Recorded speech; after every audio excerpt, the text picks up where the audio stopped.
कौन थी नीरा आर्या? इससे पहले हिस्ट्री में हमने सारे बड़े लीडर्स की कंट्रीब्यूशन और उनकी वजह से इंडिया फ्रीडम कैसे पाया हम सब जानते हैं, लेकिन नीरा मैम कौन थी? अगर आज हमारा देश की फ्रीडम 100 हथौड़े से हुई होगी ना, उनमें से एक बड़ा हथौड़ा नीरा मैम का था, लेकिन स्टिल इनके बारे में हमसे आज तक कभी नहीं बताया गया। किसी भी हिस्ट्री बुक में इनके बारे में लिखा नहीं गया कि कौन थी नीरा आर्या। अगर नीरा आर्या नहीं होती ना, तो शायद सुभाष चंद्र बोस बहुत पहले मर गए होते।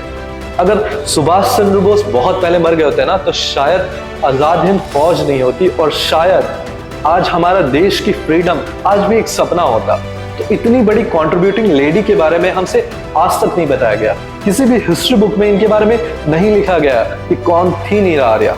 नीरा आर्या का जन्म 1902 में खेकरा गांव के उत्तर प्रदेश में एक अच्छे से वेल्दी फैमिली में हुआ। बचपन से ही बहुत बड़ी देश प्रेमी।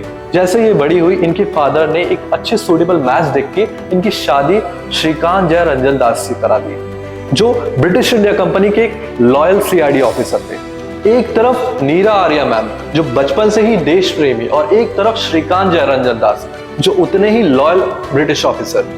अब क्या ना, शादी के बाद इन दोनों की आइडियोलॉजीज, इन दोनों की थिंकिंग, इन दोनों की सोच मिलने नहीं लगी, जिसके वजह से इनकी कॉन्फ्लिक्ट का बहुत बड़ा कारण बन गई। ठीक उसी मोमेंट में श्रीकांत जय रंजन दास जी को ब्रिटिश इंडिया कंपनी से ऑर्डर दी गई थी कि सुभाष चंद्र बोस को मारा जाए। अचानक एक दिन अपनी वाइफ को फॉलो करते हुए एक सीक्रेट मीटिंग में नीरा मैम, सुभाष चंद्र बोस और कुछ सुभाष सर के बहुत एमिनेंट ऑफिसर के साथ ये श्रीकांत जय रंजन दास पहुंच गए। देखते हुए अचानक ये ओपन फायर करने लगे और गोली जाके सुभाष सर के ड्राइवर को जा लगी। ठीक उस मोमेंट को बचाने के लिए नीरा आर्या मैम ने अपने पति को पीछे से चाकू भोंककर हत्या कर दी। इस हत्या के बाद नीरा आर्या को काले पानी की सजा हो गई। उस काले पानी की सजा में इनको एक नेक्स्ट लेवल का टॉर्चर दिया गया। एक छोटे से केबिन में बंद करके इनको ठंड में कंबल तक नहीं दिए जाते थे। इनकी हाथों में, इनके गले में, इनके पैर में मोटे मोटे चेन बांध दिए गए थे।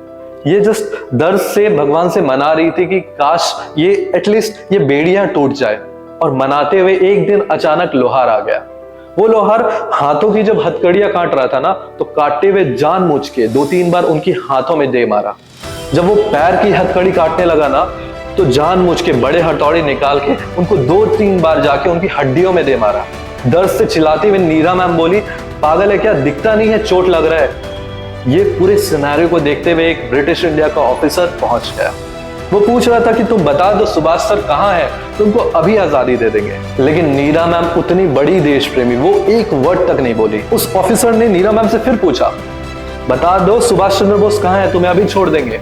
लेकिन नीरा मैम बोली, आपको तो पता ही है ना, सुभाष सर एक प्लेन क्रैश में मारे गए। लेकिन फिर भी फोर्सफुली पूछते हुए उस ऑफिसर ने फिर बोला, लास्ट बार पूछ रहा हूं, बता दो सुभाष सर कहाँ है, तुम्हें अभी छोड़ देंगे। नीरा मैम बोली, मेरे दिल में है। ठीक इसी मोमेंट में उस ऑफिसर ने नीरा मैम के कपड़े फाड़ दिए और उस लोहार को इशारा किया, जाके ब्रश रिपर लेके आओ। उस लोहार ने नीरा आर्या मैम के राइट ब्रश को कस के दबाया, मानो अभी उखाड़ के फेंक देगा। दर्द की हर लिमिट क्रॉस होने के बाद भी नीरा मैम एक वर्ड नहीं बोली, जो हर दर्द का हर लिमिट क्रॉस कर चुका था।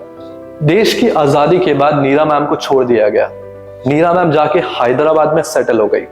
हैदराबाद में फूल बेचकर ये अपना गुजारा कर रही थी। एक सरकारी जमीन में एक छोटे से झोपड़ी में जाके रहने लगी। आजादी के बाद उस झोपड़ी को भी तोड़ा दिया गया और 1998 में नीरा मैम हमारे देश को छोड़ के चल गई। इतनी बड़ी कंट्रीब्यूटिंग लेडी होने के बाद भी हम इंडियंस इनके बारे में ना जाने, ना आज तक इनकी कंट्रीब्यूशन के बदले कुछ हम इनको रिटर्न कर पाए। हम नीरा आर्या मैम के बारे में नहीं जान पाए। एक वो इंसान जो अपने दर्द से बहुत ऊपर देश के दर्द को समझी। इतनी बड़ी कंट्रीब्यूशन होने के बाद भी नीरा आर्या के बारे में हमसे आज तक नहीं बताया गया। देश की वो बेटी की कहानी जो हर इंडियंस को पता होनी जरूरी है।